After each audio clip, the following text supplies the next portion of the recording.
하나님 말씀은 이사야서 45장 1절에서 7절까지 보겠습니다. 이사야서 45장 1절에서 7절까지입니다.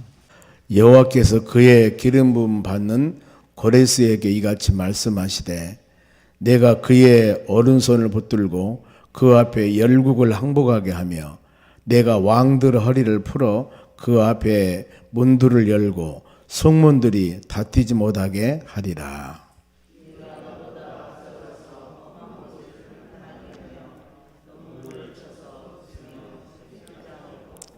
너희에게 흑암 중에 보화와 은밀한 곳에서 숨은 재물을 주어 너희 이름을 부르는 자가 나 여호와 이스라엘의 하나님인 줄을 너희가 알게 하리라.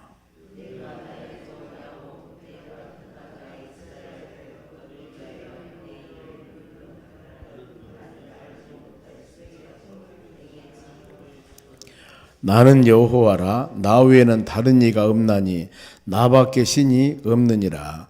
너는 나를 알지 못하였을지라도 나는 너희 띠를 동일 것이요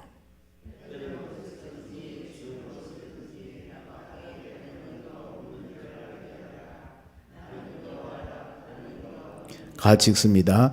나는 빛도 짓고 어둠도 창조하며 나는 평안도 짓고 환난도 창조하나니 나는 여호와라. 이 모든 일들을 행하는 자니라 하였노라. 아멘. 옆 사람에게 인사합시다. 오늘도 승리합시다. 좋은 하루 되시기 바랍니다.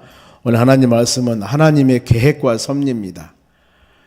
하나님의 섭리라는 단어가 하나님께서 창조, 만든 모든 것들을 통치하고 그 다음에 지도하고 보존하고 관리하고 쭉 돌본다는 겁니다.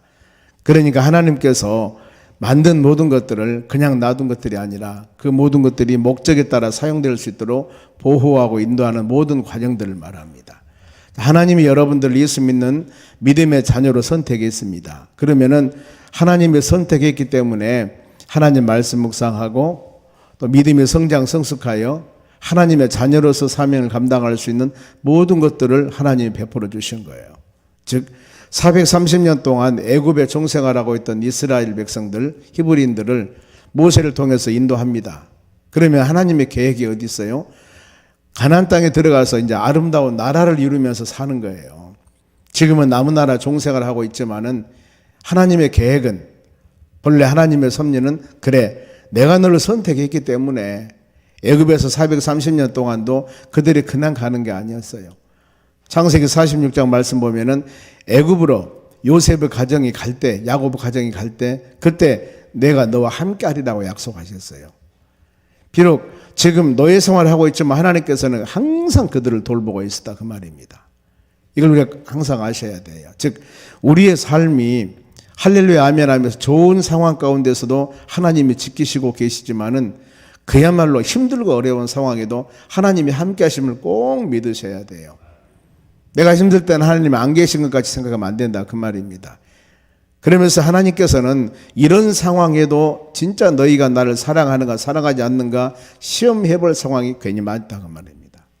그래서 하나님께서 주시는 그런 은혜 어떤 상황도 주님 붙잡고 믿음으로 승리해 나가시길 바랍니다. 1절 보면은 여호와께서 그의 기름 부음 받는 고레스에게 이같이 말씀하시나. 고레스라는 단어를 제가 어제 이 44장 28절 마지막 절에 고레스를 말씀하고 마친 것 같아요. 지금 이사야 선지자가 하나님 말씀을 증거할 때가 BC 약간 700년, 750년 잤습니다. 예수님이 오시기 전에 약간 700년 전에 선지자 이사야가. 그런데 지금 이 고레스라는 사람은 그 후에 앞으로 이 하나님 말씀을 한 이후에 약 한 60년 내지 200년, 160년 잤습니다. 그 후에 앞으로 올 사람이에요. 아니, 앞으로 160년이나 200년 후에 바로 나타날 왕의 이름을 알아버린 거예요. 말씀하는 겁니다, 지금. 그러면서 어제 말씀했던 28절 보세요. 옆에 고레스에 대해서 이르기를 내 목자라. 하나님이 지금 고레스를 내 목자라고 했고 그가 나의 모든 기쁨을 성취하리라. 그리고 예루살렘에 대하여 이르기를 중건하리라.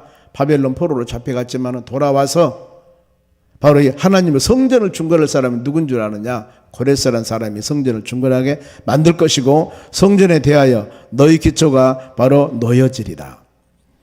즉 너희는 이스라엘 나라에 이스라엘 백성들은 바벨론 나라로 70년 포로 생활하고 이제 돌아올 것이다. 돌아오는데 그때 이 사람이 하나님의 성전을 건축하게 만들고 이 사람이 하나님의 선한 도구로 사용함 받을 것이다. 우리가 여기서 깨달을 겁니다.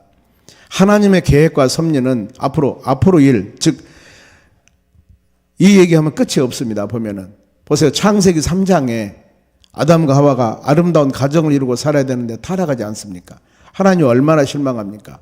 타락인데 왜 타락했어요? 마귀라는 놈이 타락하게 만든 거예요.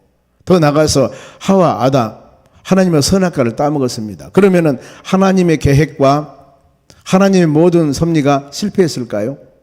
아니죠. 바로 창세기 타락하고 나서 창세기 15장에 하나님 뭐라고 말씀하냐면은 바로 여자 후손이 너희 머리를 상하게 할 것이고 너는 그의 발뒤꿈치를 상하게 할 것이다. 이 말은 이 예수님께서 동정녀 마리아에게 여자 후손이니까요. 예수님이 태어나서 마귀 권세 무찌르고 너희들 예수님이 십자가 죽게 할 것이다. 이것을 이미 창세기에 예언됐던 거예요.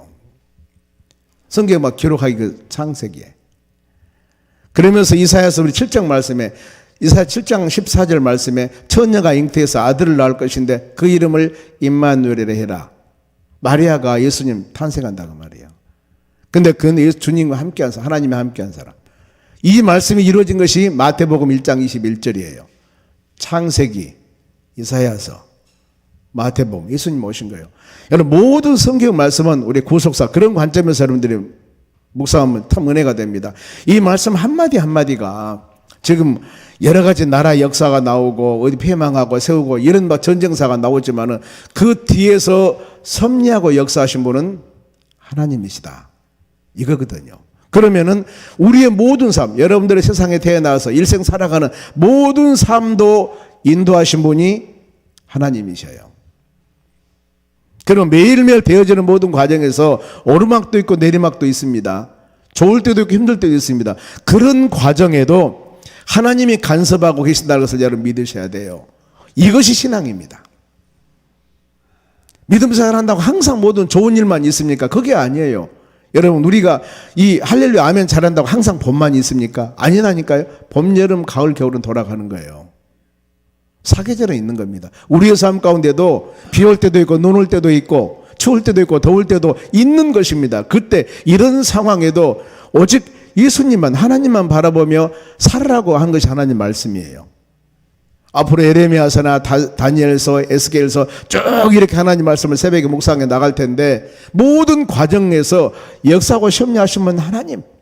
그때 모든 시대 사람들이 하나님 말씀대로 순종하고 믿음으로 따른 자들에게는 은혜가 있습니다. 어려움이 있어도 어느 과정을 통해서 이겨나갑니다. 그러나 그러지 아니할 때는 하나님께서 우리 인간의 지혜와 지식을 초월해서 철저한 심판과 책망과 어려움을 하나님 주시는 거예요. 이걸 항상 말씀을 통해서 깨달아보자 그 말입니다. 그러면은 이 고레스라는 사람이 또 나오는데 보세요. 이 방금의 말씀에 고레스가 어떻게 그의 기름 부음 받았다. 하나님이 그를 세웠다 그 말입니다. 그리고 내가 그의 오른손을 붙들고 하나님이 도와준 거야. 이방 나라 왕인데 그 앞에 열국이 항복하게 되며 모든 나라들이 이 고레스라는 사람이 그 이스라엘 나라를 어려움 줬던 바벨론 제국입니다. 바벨론 나라를 멸망시켰습니다. BC 539년에. 하나님 백성들이 누구에게 포로 잡혀갔습니까? 바벨론 왕에게 잡혀갔습니다. 그러면 그 바벨론 왕이 나라가 망해버렸으니까 어때요? 이제 돌아왔겠죠. 이미 바벨론 나라 잡혀가지도 않았습니다. 그런데 하나님께서 예언을 말씀을 주는 겁니다. 우리 여러분 믿음생활 해나가는 우리가 마지막 우리 집이 어디 있습니까? 빌립보 3장 20절에 우리 시민권은 천국에 있다고 그랬습니다. 하나님의 나라 갈 사람들이에요. 언젠가는 모르지만은 우리 이거 바라보고 사는 겁니다. 현실에서도 마음의 천국을 이루며 살아가는 것. 지금 우리가 직장, 가족장, 사업장, 일터 이거 생활하는 것은 이 세상 살아가는 하나 과정들입니다. 과정들.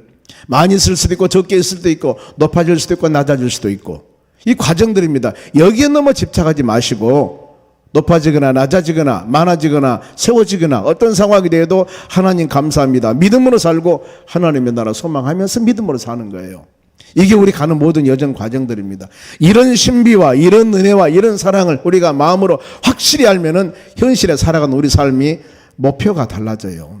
왜 직장 생활을 합니까? 왜 여러분 거기서 지금 근무해야 됩니까? 하나님 영광을 위해서. 거기 있는 모든 영혼들을 전도하고, 그리고 우리는 빛이 되고 소금이 되어져야 돼, 그 사람들에게. 즉 뛰어나야 된다, 그 말입니다. 손가락질 받으면 안 돼요. 이게 우리 하루 살아간 삶이라는 겁니다. 그러면서 열고, 그 앞에 문을 열고 성문들이 닫히지 못하리라. 즉 이 고레스 왕을 내가 세울 텐데 하나님께서 모든 나라를 다 지배할 것이다. 메데 바사 페르시아죠. 이 바벨론 제국을 멸망시킨 사람이 바로 메데 바사 연합군이 멸망시키는데 바로 이 바사 왕이 고레스예요. 고레스. 이 사람이 앞으로 태어나서 이런 엄청난 일을 할 것이다. 이걸 지금 예언해 주고 있습니다. 이걸 여러분 마음으로 우리가 깊이 새기셔야 됩니다. 그러면서 모든 일은 하나님이 하신다. 2절 말씀 봅니다. 내가 너보다 앞서 간다. 험한 곳을 평탄하게 하고 논문을 쳐서 부수고 새 빗장을 꺾는다. 전쟁의 승패는 하나님이 하시는 겁니다. 그리고 이 바로 고레스 왕을 크게 힘주어서 많은 나라를 다스리도록 하나님이 만드는 것이다. 예를 들어서 중공이나 중국이나 소련이나 미국이나 지금 강대국이지 않습니까? 이런 나라들을 여러분 세우신 분이 하나님이세요. 이걸 생각하셔야 됩니다. 미국이라는 나라가 지금 이 세운 지 얼마 안 됩니다. 미국이라는 나라가 메이플라워를 타고 영국에서 청교도들이 가서 바로 개척한 나라인데 얼마 안 돼요. 100몇 년밖에 안 됩니다. 우리같이 뭐 많은 역사가 안 돼요. 그런데 세계를 다스린 나라, 항상 그러죠. 그 나라가 예수 그리스도 하나님의 믿음의 정신으로 세워진 나라이기 때문에 이 정신만 가지고 가면은 항상 세계를 지배하는 선진국으로 하나님이 세울 것이다. 그러나 어느 땐가는 하나님을 버리고 전형적인 인간 방법으로 나라가 이루어 나갈 때는 하나님은 철저하게 어려움을 줄 것이다. 아, 옛날이다. 언제 우리가 그런 나라가 됐던가. 하나님이 이렇게 할 수 있습니다. 왜요? 구약의 역사를 보면 얼마든지 그럽니다. 바벨론 제국 무너지고 메데 바사가 세워지고 페르시아 제국, 거기가 헬라 제국에 무너지고 헬라가 로마에 무너지고, 이런 모든 바로 이 역사를 보면은 이게 지금 에레미야서에 다 나와요. 이런 역사를 보면은 하나님을 주관하신다니까요, 세계사를. 우리는 넓게 구글을 보면 여러분, 그 세계 지도를 보면은 쭉 당기면은 우리나라입니다. 우리나라 세계예요, 세계. 우리나라도 조그만해요. 그런데 그것에 쭉 들어가면은 우리가 살고 있는 여기 광산 구천가장 보이지 않습니까? 그런 사례들입니다. 하나님이 역사하신다, 인도하시고 돌보신다. 그러면서 전쟁에서 전리품들은 다 하나님께 드려야 되고 여호와께서 다 모든 일을 이루신다. 그러면서 전능하신 하나님의 주권을 알라. 5절입니다. 보세요. 나는 여호와라. 나 외에는 다른 신이 없다. 너는 나를 몰라도 나는 너에게 힘을 준다. 그럽니다. 지금 고레스 왕을 하나님이 세우셔서 힘과 능력을 주고, 우리도 마찬가지입니다. 하나님이 여러분 선택해서 믿음의 자녀로 세우셨는데, 우리가 물론 하나님 모르는 사람은 없겠죠. 믿음 안에 사는 여러분들, 하나님께서는 성도들은 마음, 생각, 뜻 다 압니다. 지금 여러분의 가정에 좋은 일도 있고 힘들고 어려운 일이 있을 겁니다. 그런데 이런 상황 하나님 모르시겠습니까? 다 아셔요.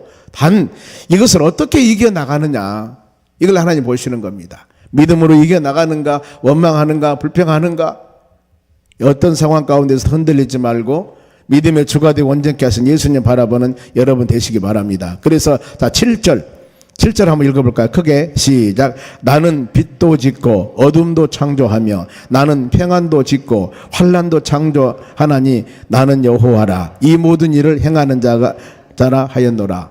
보세요. 모든 거 하나님이 다 아시지 않습니까? 이 주님께 맡기며 기도하며 빛도 창조하고 어둠도 있습니다. 평안도 있고 환난, 어려움도 있어요.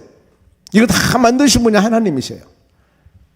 이 아침에 그 주님께 모든 것을 맡기면서 우리 믿음의 사람들은 기도하고, 하나님 이 좋은 일이 있을 때 할렐루야 하면 감사합니다 하고, 낮은 모습으로 겸손한 모습으로 감사할 줄 알아야 되고, 힘들고 어려운 일이 있을 때 불평하지 않도록 하나님의 뜻에 감사하며, 이런 상황도 오직 하나님 의지하며 이 모든 고난을 잘 이겨나갈 수 있도록, 고난의 터널을 잘 통과할 수 있도록 하나님 도와주시라고 기도하셔야 돼요. 그것이 바로 우리의 사명들입니다. 그래서 하나님과 절대 다투지 말라. 토기장이와 바로 진흙과 토기장의 관계를 얘기를 합니다. 보면은요. 뭔 말씀 그럽니다. 진흙과 구절입니다만은 토기장이. 토기장이가 흙을 가지고 바로 이 그릇을 만듭니다. 진흙을 가지고 큰 그릇도 만들고 작은 그릇도 만들고 주둥이가 적게 만들기도 하고 주둥이가 크게 만들기도 하고 누가요? 토기장이 마음이에요. 보면은요. 하나님께서 여러분들을 지금 이 모습대로 이 형편 따라 우리를 만들어서 지금 세웠습니다. 그릇이에요. 하나님이 만든 우리는 그릇입니다. 그러면 그릇이 왜 이렇게 만들었습니까 하고 불평하면 되겠습니까? 제가 이런 은혜를 모를 때는 키가 작고 불편한 점이 많았어요. 제가.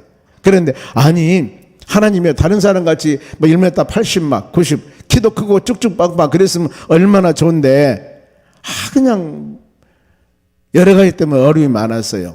그런데 하나님 은혜를 깨닫고 나니까 그래 하나님이 만든 작품인데 이렇게 만들었는데 그 후로는 감사하는 겁니다.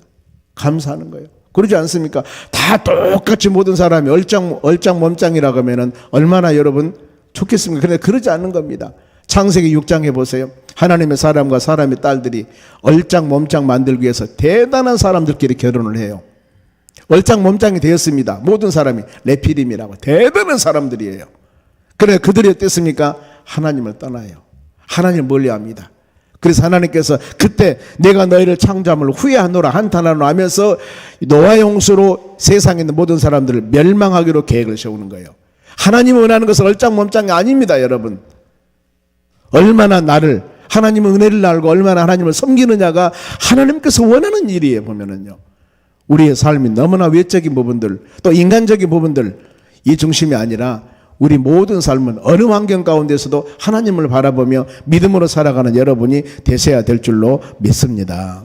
그러면서 장래 유다인들의 석방을 예언합니다. 너희가 바벨론 포로로 잡혀간다 할지라도 돌아올 것이고 많은 어려움에 당한다 하더라도 돌아올 것이다. 그러면서 11절 말씀에 장래 모든 일들은 내게 물으라. 내게 맡겨라. 기도하라 그 말입니다. 그러면서 12절 창조주 하나님은 전능하신 분이다. 우리가 기도한 그 하나님은 전능하신 분이고 그래서 하나님께서는 바로 고레스를 사용하는데 13절 말씀에 또 고레스에 대해서 말씀을 해요. 보면은 내가 공의로 그를 일으키리라. 고레스를 사용하고 그의 모든 길을 곧게 하리니 이 왕이 하는 일을 잘되게 한다 그 말입니다. 고레스가 나의 성읍을 건축할 것이며 사로잡힌 내 백성들을 갑이나 가품이 없이 놓으리라. 만군의 여호와 말이니라. 바벨론 포로 잡혀갔던 그들을 바벨론 나라가 이 고레스 왕 메데 바사 왕에게 멸망당하니까 고향으로 돌아오는데 내가 너희들 고향으로 돌아갈 테니까 전리품 좀 내. 그동안 수많이 어려움 당하다가 이제 고향으로 돌아가니까 이 보상금 좀 내. 본래 여러분 그렇다는 거예요. 석방금을 지불해야 된다는 겁니다. 그런데 돈 하나 주지 않고 오히려 돌아올 때 바벨론 나라에게 빼앗겼던 금은 보석 모든 거 다 가지고 돌아옵니다. 이 하나님의 예언의 말씀이 그대로 이루어졌다니까요. 그래서 여러분들 예배 드릴 때 하나님께서 내 기도 제목이 있거나 어떤 일들이 있을 때 말씀으로 딱 던져주실 때 말씀이 있을 때 이걸 딱 잡으시라고 말입니다. 내가 좀 이런 처지인데 이 말씀이구나. 그걸 붙잡고 기도하시는 거예요. 그걸 붙잡고 그냥 막연히 기도 물론 그럴 수도 있겠지만은 할 수만 있으면은 내가 어떤 일 해야 할 줄 모르고 힘들어할 때 잠언 16장 3절까지 선포되었을 때 너희 행사를 여호와께 맡겨라. 그리하면은 너희 경영하는 것이 이루어질 것이다. 하나님께 맡기라고 그랬구나. 맡기라고 그랬구나. 이런 수많은 말씀이 선포가 됩니다. 그랬을 때 그 말씀을 딱 마음에 새기면서 하나님 이렇게 약속 언약하셨죠. 저는 믿습니다. 그렇죠. 부모님하고 자식하고 약속했을 때 바로 내가 내일 모레 이거 사줄게. 그랬으면은 내일 모레 날짜가 됐어요. 그럼 자녀가 뭐랍니까? 아빠 엄마 약속했잖아요. 오늘 사주세요. 할 말 없죠. 약속은 지켜야 되니까. 안 지키면 실없는 사람 되어버리지 않습니까? 그거요. 그래서 구약 신약 하나님과 약속 관계라고 성경 말씀했지 않습니까? 바로 이런 부분들입니다. 남은 나라에 70년 포로 생활할 때 돌아올 때 지금 고레스란 사람이 어떤 사람이가니 바로 바벨론 포로 잡혀갔던 이스라엘 백성들을 고향으로 돌아가게 하고 성전 짓도록 하고 그렇습니다. 빨리 너희들 전부 다 포로 잡혀갔던 사람을 고향으로 돌아가 성전 지어. 그리고 돌아가지 않을 사람들은 돈이라도 내 전부 물질들에서 하나님 성전 짓도록 해라. 이렇게 한 사람이 고레스예요. 근데 그 말씀이 어디 나왔냐? 에스라서 엊그제 읽어드렸죠. 1장에 나옵니다. 에스라서 1장 1절에서 7절 내용이 쭉 보면은 나오는데, 에스라서 느헤미야서가 그겁니다. 70년 바벨론 포로 생활하고 이제 돌아와서 되었던 모든 상황들을 기록한 것이 에스라와 느헤미야예요. 역사서로서는 그것이 마지막입니다. 선지자들로서는 말라기 선지자가 마지막인데, 역사서 성경은 에스라 느헤미야가 끝이에요. 성경은요. 하나님이 이렇게 모든 것을 역사하신다. 여러분 마음으로 생각하면서, 그리고 나중에 열방이, 모든 열방들이 이스라엘 나라에 굴복할 것이다. 여러분 주인공은 이스라엘이에요. 하나님을 선택한 백성들. 그러니까 지금도 이스라엘 나라 주목만 하지 않습니까? 얼마나 작냐면은요, 우리나라 강원도 면적이 된답니다. 그런데 그 중에서도요, 팔레스타인 지역과 이스라엘 또 나눠졌어요. 강원도 면적밖에 안 되는데 지금 전쟁하고 있지 않습니까? 팔레스타인 지역하고 이스라엘 백성들하고. 이 나라가 세계를 지금 움직이잖아. 보면은요, 정치, 경제, 사회, 문화, 유대인들 인구가 그렇게 안 많습니다. 살고 있는 사람이 800, 900만 명 되고, 디아스포라 흩어져 있는, 세계 흩어져 있는 사람이 800, 900, 많으면 1500에서 2000만 명. 이런 사람들이 세계를 딱 잡고 있어요. 지금 무서운 나라입니다. 왜요? 하나님이 역사하시기 때문입니다. 바로. 그러면서 14절 보세요. 애굽 나라의 모든 소득이, 구수 무역이, 스바의 장대한 남자들이 너에게 전부 돌아올 것이다. 주위에 있는 물질 모든 것 전부 다 너에게 돌아올 것이다. 그들이 너를 따르리라. 너에게 굴복하리라. 그러면서 나 외에는 다른 신이 없나. 계속 지금 그 말씀 하는 겁니다. 나 외에는 다른 신이 없다. 나 외에는 다른 신이 없다. 지금 계속 그 말씀이 반복하지 않습니까? 이 이사야 45장에서 오직 나만 믿어라. 나만 믿어라. 이걸 지금 말씀하는. 그러면서 여호와를 앙망하는 자들은 절대 부끄러움을 당하지 아니할 것이다. 그렇기 때문에 20절 우상을 버리고 내게로 돌아와라. 세계 모든 사람을 내가 다 모을 것이다. 22절 보세요. 땅 모든 끝이여 내게로 돌이켜 구원을 받으라. 나는 하나님이고 나 외에는 다른 신이 없다. 또 말씀하잖아. 다 돌아와야 된다. 다 돌아와야 된다. 수고하고 무거운 짐진 자들 내게로 오라 그러지 않습니까? 특히 이제 이사야 55장에 보면은 너희 목마른 자들아 다 내게로 오라. 돈 없이 값 없이 포도주와 젖을 사라 그랬습니다. 여러분 우리가 영적 갈증 힘들고 어려웠을 때 어디 옵니까? 예수 품 안에 하나님 전에 와서 기도하고 말씀 묵상하고 간구했을 때 하나님께서 내가 너희 짐을 져주리라 이렇게 약속했지 않습니까? 입을 둘러쓰고 염려 근심이 아니라 주께 무릎으로 기도하며 간구하여서 하나님의 선한 뜻을 기리는 우리의 삶이 되어야 될 줄로 믿습니다. 그러면서 하나님의 이 약속의 말씀은 확실하다. 23절에 그럽니다. 내 입이 공의로운 말이 나갔은즉 다시 돌아오지 아니할 것이다. 선포된 하나님의 말씀은 그대로 이루어질 것이다. 내가 씨앗을 뿌렸는데 그 씨앗이 땅에 떨어져서 아름다운 열매를 맺게 될 것이다. 그러면서 하나님의 말씀, 선포된 말씀의 능력을 얼마나 능력인 줄 아느냐. 24절입니다. 하나님의 말씀은 능력이 있다. 그에게 노하는 자는 부끄러움을 당할 것이다. 그래서 여러분 우리가 하나님 말씀을 받을 때 아멘, 아멘, 아멘 하고 받으셔야 돼요. 하나님 말씀 받을 때 불순종하거나 판단, 내 들었다 놨다 들었다 판단하면 안 돼. 왜? 하나님의 말씀이에요. 피조물인 우리 인간이 사람이 어찌 하나님의 말씀을 내 마음에 듣지 않는다고 들었다 놨다 하면 되겠습니까? 무조건 우리는 예, 아멘입니다. 이렇게 살아가야 되는 것이 바로 순종하는 것이 믿음의 자녀들의 삶입니다. 그러면서 믿음의 자녀들에게 주시는 은혜입니다. 은혜가 얼마나 큰지 바로 25절 마지막 절 읽고 마치겠습니다. 이스라엘 자손은 다 여호와로 말미암아 의롭다함을 얻고 자랑하리라 하였느니라. 여러분 우리가 의롭다는 것은 죄 없다. 하나님과 우리 사이에 올바른 관계다. 의롭게 되는 것이 로마서 3장 23절에 그렇게 24절에 말씀합니다. 예수 그리스도 안에서 속량으로 예수님이 우리 죄를 대신해서 십자가 죽으심을 통해서 은혜로 값없이 의롭다 하심을 얻었느니라 그랬습니다. 우리 여러분들은 다 의로운 사람들이에요. 전에는 죄인이었고 허물과 죄로 죽었던 자들인데 예수 그리스도를 믿음을 통하여 의로운 사람이 되었습니다. 그래서 칭의 그럽니다. 의로운 사람으로 부름을 받았다. 그러니 로마서 8장에 누가 여러분들을 송사하리요, 누가 여러분들을 대적하리요, 누가 여러분들을 심판하리요, 의롭다고 하신 분은 하나님이신데 하나님이 여러분들 의로운 사람이라고 도장을 찍었는데 누가 여러분들 죄인이라고 해요? 대법원에서 죄 없습니다 하고 도장을 딱 찍어주고 선포했는데 누가 우리를 죄인이라고 손가락을 절 수가 있겠느냐 그 말입니다. 이 하나님의 사랑, 넓도다 풍요로운 하나님의 사랑이요, 이 하나님의 사랑은 과히 측량할 수 없다고 그랬습니다. 이런 사랑을 받으며 우리는 살고 있습니다. 예수 그리스도 은혜, 예수 그리스도 믿음, 예수 그리스도 속량으로 여러분 의로운 사람이 되었습니다.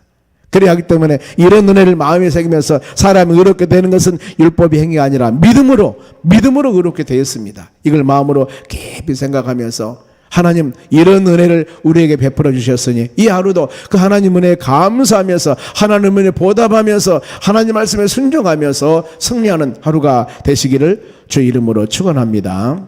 기도하겠습니다.